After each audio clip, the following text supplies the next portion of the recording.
Sebab itu dalam Quran Allah Ta'ala sebut keadaan orang semayang ni ada dua. Pertama, Allah sebut inna salata tanha 'anil fahsya'i wal munkar.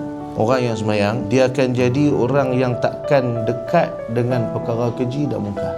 Kita tanya balik diri kita, tuan-tuan. Saya tanya diri saya, tuan-tuan tanya diri tuan-tuan. Kita semayang ni bukan baru sehari dua, lama dah. Tapi kenapa sampai hari ni?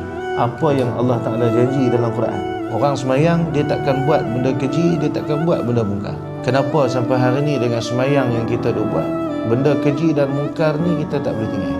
Dan kita rasa selesa dengan benda tersebut. Kita mengumpat orang, kita tak rasa bersalah.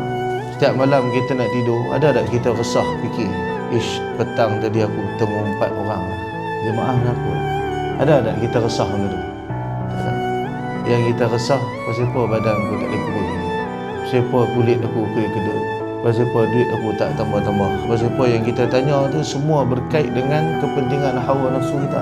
Sedangkan kita semayang, maka tanpa kita sedar, kita terlupa pada lagi satu perkara yang Allah sebut dalam Quran juga, keadaan orang yang semayang. Fawailul lil musallin alladzina hum an salatihim sahun.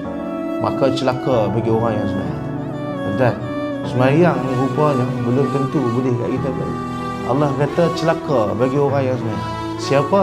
Alladzina hum an salatihim sahun, iaitu orang yang sembahyang dalam keadaan lalai.